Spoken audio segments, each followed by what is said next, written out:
The strange thing about the day everything fell apart is that it started completely normal. Nothing dramatic.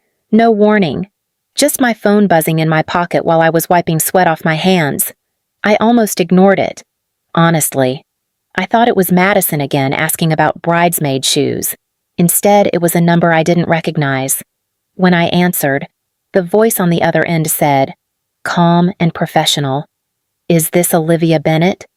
Something in my chest tightened. Yes. This is Harborview Medical Center. For a second, I didn't say anything. The hallway around me smelled faintly like rubber mats and cleaning spray. Someone dropped a weight in the gym behind me with a loud metallic crash. The nurse kept talking. There's been an accident involving a man named Walter Bennett. My stomach dropped. That was my grandfather. He was brought in by ambulance about 20 minutes ago. She said, "Are you family?" "Yeah," I said quickly.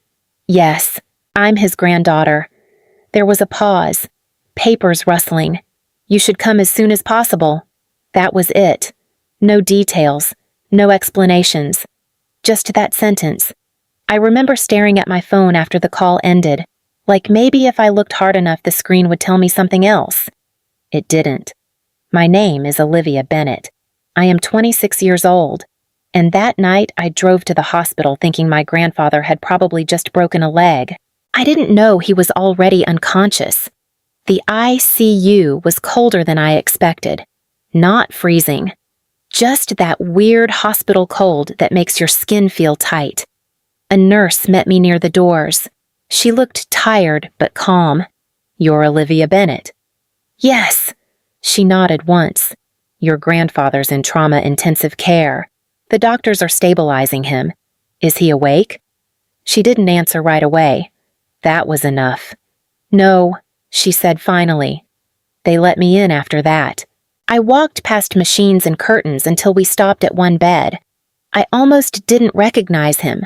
Walter Bennett had always been loud, always moving, fixing something, complaining about politicians. Now he was still. A tube in his throat, monitors blinking, the slow mechanical hiss of a ventilator filling the room. I stepped closer. "Hey, Grandpa," I said quietly. My voice sounded wrong in there. The nurse adjusted something on the machine. "He suffered a traumatic brain injury." She said, "The next 2 days are important." I nodded like I understood. A few minutes later, the door opened again. My mother walked in first. Karen Bennett always moved like she had somewhere better to be. She stopped when she saw him. "Oh my God," she whispered. Behind her came Madison. My sister looked at the machines for about 2 seconds before pulling out her phone. "Is he going to wake up?" she asked. The nurse said carefully, "We're doing everything we can." Madison sighed. "Great," she muttered. "The wedding is in 6 weeks."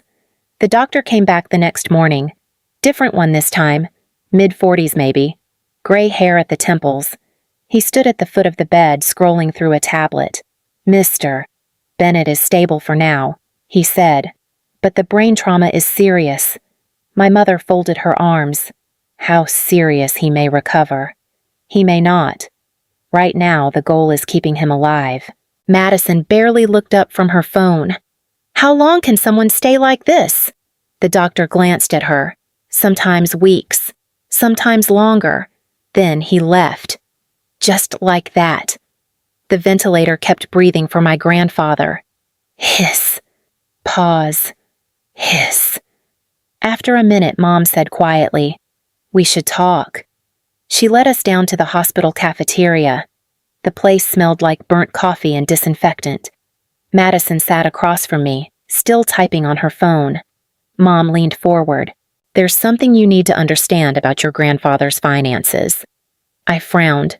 "What about them?" Madison finally put the phone down. "There's a trust," she said. Mom nodded. "About $1,200,000. I blinked. "I didn't know that." "You wouldn't." Mom said. "Your grandfather set it up years ago." Madison tapped at the table impatiently. "And if he's incapacitated, the trust shifts to the successor trustees." I felt my stomach tighten. "Which means—" Mom looked directly at me. "It means legally it's me and you. Silence hung between us. Madison spoke again. My wedding still has $24,000 left to pay. I stared at her. He's upstairs on a ventilator. Madison didn't flinch. And the ICU costs about $9,000 a day. She leaned back in the chair. So we need to decide what happens next. Madison leaned forward like she had been waiting for this conversation. Look, she said, let's just be realistic for a minute.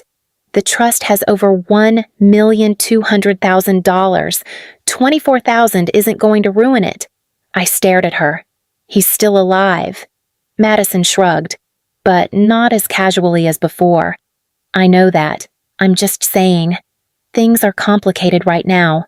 Mom rubbed her temples like she already had a headache. Olivia, she said carefully, your grandfather helped plan that wedding. He was excited about it. He also probably expected to be there. Madison let out a breath. We've already postponed once because of Daniel's work schedule. She said, we lost money the first time. How much? Almost $10,000. Mom spoke quietly. And if the venue cancels now, we lose the deposit too. $18,500. Madison added. I shook my head. He's upstairs on a ventilator. Mom's voice dropped lower. And the ICU costs around $9,000 a day. The table went silent. She continued, if this lasts weeks, the medical bills alone could eat through a lot of that trust. Madison leaned forward again. I'm not asking for everything, she said. Just the $24,000 we already committed. I looked at both of them. You're talking about wedding payments while he might not even wake up. Madison's patience snapped. I'm talking about real life. Olivia, so am I. The words came out sharper than I meant. He raised us after Dad died. Madison's jaw tightened. And now he's in a hospital bed? None of us can change that. I pushed my chair back slowly. But we can decide what matters right now. Neither of them answered as I walked out of the cafeteria. The next few weeks blurred together. Hospital. Work. Hospital again. That became my routine. Walter lay in the same position every day, the ventilator keeping its steady rhythm. Hiss. Pause. Hiss. After my shift, I'd pull the chair closer and sit beside him. Hey, Grandpa. I'd say, it's Olivia. Sometimes I read to him. Old engineering magazines he used to keep stacked in the garage. I had no idea if he heard any of it. One night I said quietly, Madison's still planning the wedding. The machines kept blinking. No change. The nurse, Carla, checked the monitors behind me. You're here almost every evening, she said. Someone should be. She gave a small nod. Over those weeks, Mom came by twice, maybe 10 minutes each time. Madison came once. She stayed near the doorway, arms folded. Any change, she asked. Not really. Her eyes moved over the machines, then back to me. The venue needs final numbers soon, she said. I stared at her. You came to the ICU to talk about the venue. She sighed. I came because Mom said you still haven't signed the trustee authorization. I'm not signing anything. Madison's voice tightened. You're dragging this out. He's our grandfather. He's unconscious. The ventilator filled the silence again. Hiss. Pause. Madison shook her head. Daniel thinks you're being unreasonable. She stepped aside slightly. A tall man in a dark suit appeared behind her. He looked at Walter first, then at me. Hi, he said carefully. I'm Daniel.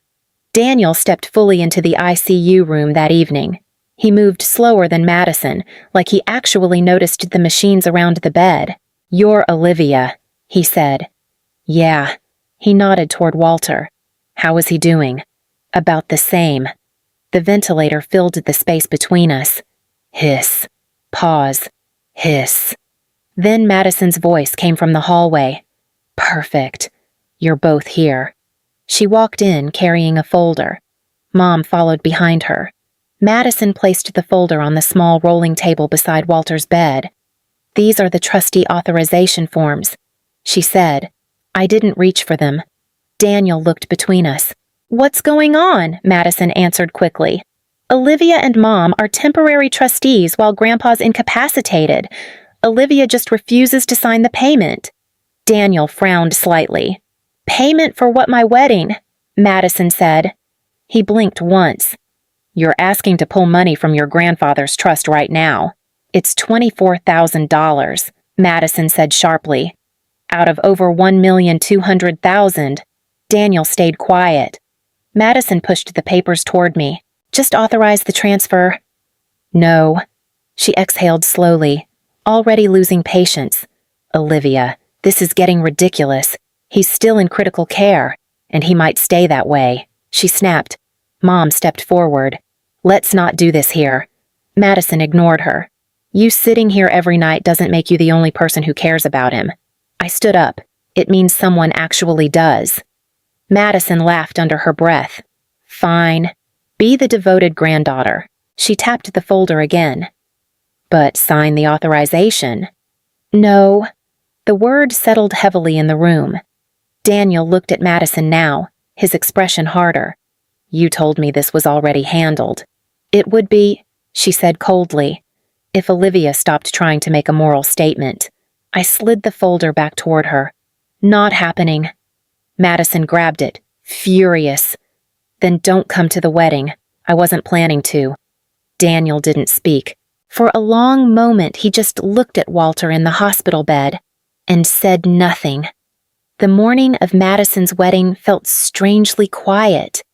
I was sitting in the same ICU chair with the cracked vinyl armrest, a cup of cold coffee in my hand. I'd been there since dawn. Walter hadn't moved all night. The ventilator breathed for him, slow and steady. My phone buzzed. Madison. For a second, I almost ignored it. Honestly, I probably should have. But I answered. "What?" Her voice came out tight. "Where are you?" "The hospital." She let out a sharp breath. "Of course you are. You could have at least shown up for the ceremony." "I'm not leaving him. Olivia, the photographer is already here. Daniel's parents flew across the country. Everyone keeps asking where my sister is." I looked at Walter. "He's still unconscious." "Yeah," Madison said flatly. "And he'll probably still be unconscious tomorrow." The words sat between us. "You really believe that?" I said quietly. She didn't answer right away. Then her voice turned cold. "After today, I'm done arguing about the money." "You were already done," I said. "You just wanted my signature." She hung up. The room went quiet again. I leaned forward in the chair. "Hey, Grandpa," I said softly. "Your granddaughter's getting married today." Nothing. Just silence. Then his fingers twitched. I froze. For a second, I thought my eyes were playing tricks on me. Then it happened again. A small movement. "Walter," I whispered. His hand shifted weakly against the blanket. My heart started pounding. Hey, Grandpa." "It's Olivia." His eyelids trembled, slowly, painfully. And then, for the first time in weeks, Walter Bennett opened his eyes. Later, I learned exactly how the wedding fell apart. Daniel told me the story himself. But the first part happened while I was still sitting beside Walter. Doctors rushed in after he opened his eyes. One of them gently guided me back. "We need a little space," she said. I stepped into the hallway. My hands were shaking so badly I had to lean against the wall. A few minutes later, my phone buzzed. "Daniel." I answered.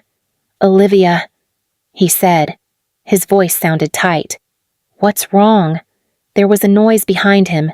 Music, people talking, the kind of sound you hear before a ceremony starts.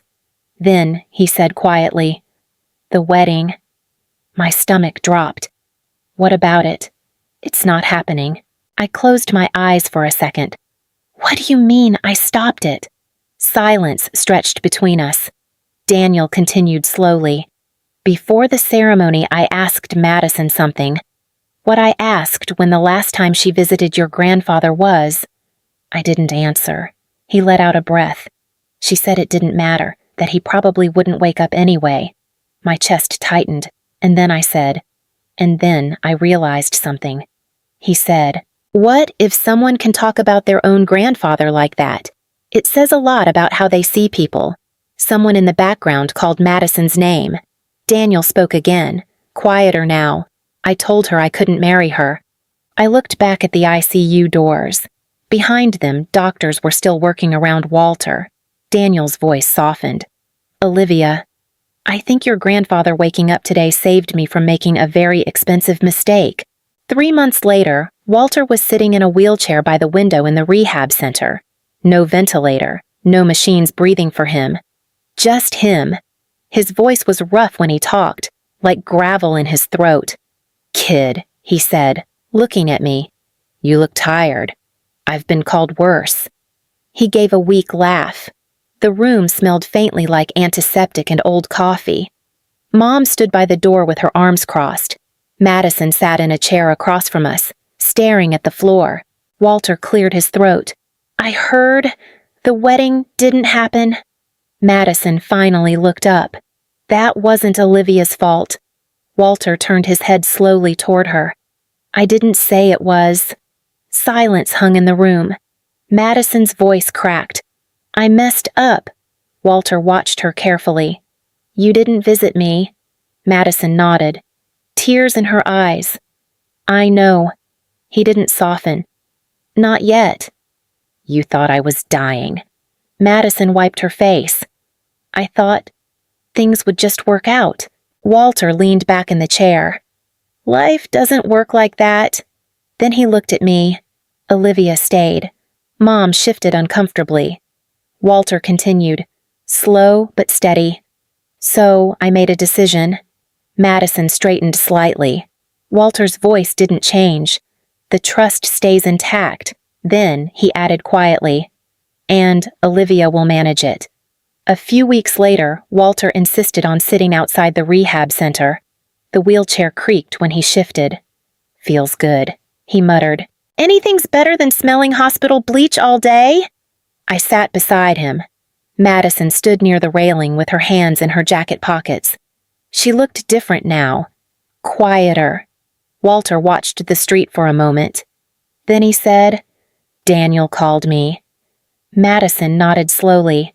"He said I scared him." Walter shrugged. "Sometimes people need to see things clearly." Madison wiped her face with the sleeve of her jacket. "I really thought everything would just fall into place," she said. Walter didn't raise his voice. "Things usually fall apart first?" Mom leaned against the wall behind us. "So what happens now?" Walter glanced at me. "Olivia manages the trust," he said. $1,200,000 stays where it is. Madison swallowed. "I'm not asking for it anymore." Walter studied her for a moment, then nodded once. "Good." The wind moved softly across the porch. After a while, Walter said something that stayed with me. "You know why I trusted Olivia?" Madison shook her head. "Because she stayed when things were messy." He looked at me. "That tells you who someone really is." Honestly, that moment stuck with me. Families get complicated. Money just makes the cracks easier to see. If you've ever lived through something like that, you probably understand. And if you have a story like this in your own life, you're not the only one.